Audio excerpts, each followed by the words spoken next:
Hello, friends. Thank you for joining me for chapter 17 of Ken Schoolin's book, The Adventures of Jonathan Gullible, a Free Market Odyssey. This is chapter 17, The Special Interest Carnival. Only when congressmen have no special favors to sell will lobbyists stop trying to buy their votes and their souls. Edwin A. Locke. The sun was setting as Jonathan returned to the steps of the library. To his delight, the town came to life after dark. People began milling around in the square. More and more people streamed toward a magnificent carnival tent standing near the glebe.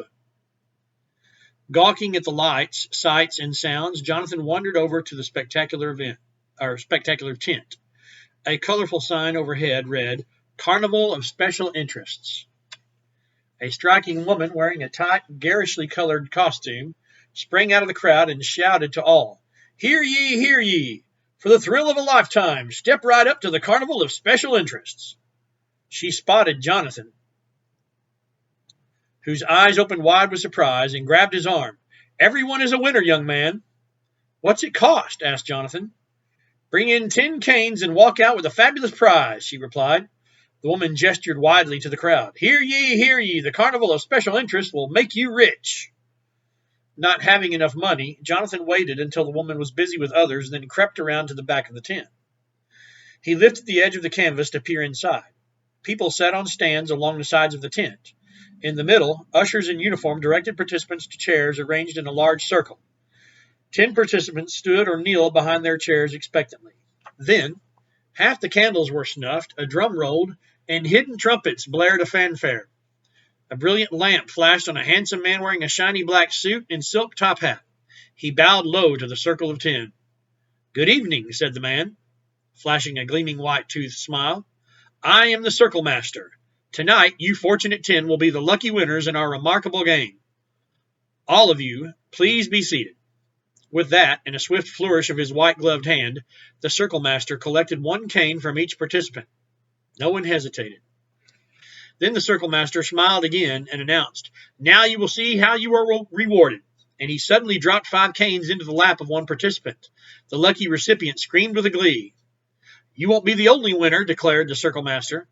And so it was. 10 times he went around the group, collecting 1 cane from each person. After each round, he dropped 5 canes into the lap of one of the participants, and each time the recipient jumped for joy. When the shouting stopped and the participants began to file out, Jonathan ran around to the front of the tent to see if everyone was really satisfied.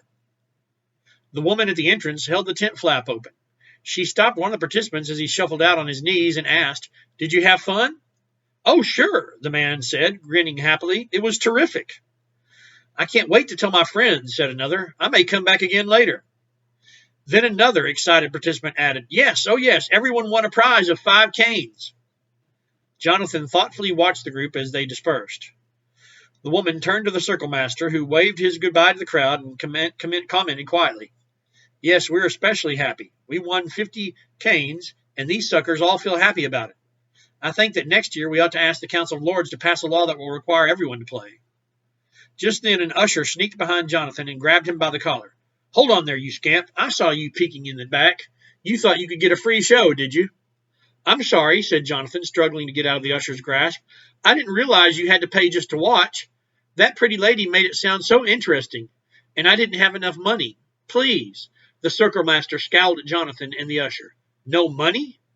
But the woman smiled at Jonathan's compliment.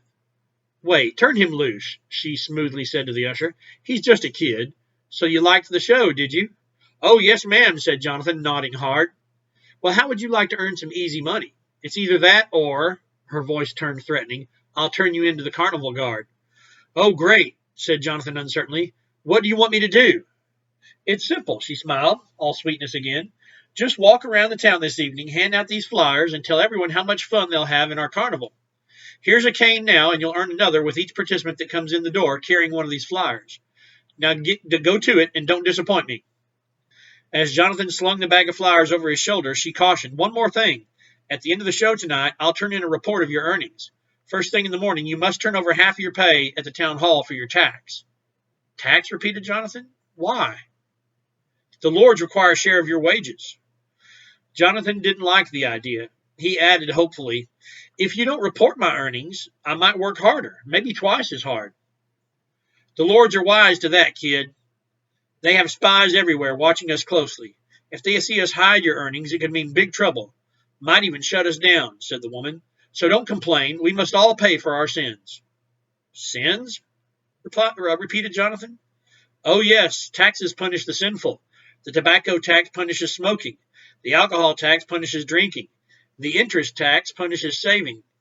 The income tax punishes working.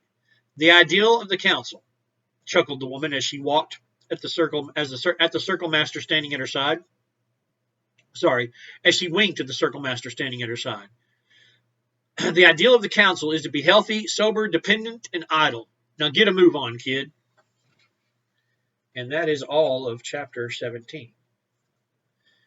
I will see you tomorrow for chapter 18, Uncle Santa. Have a good day.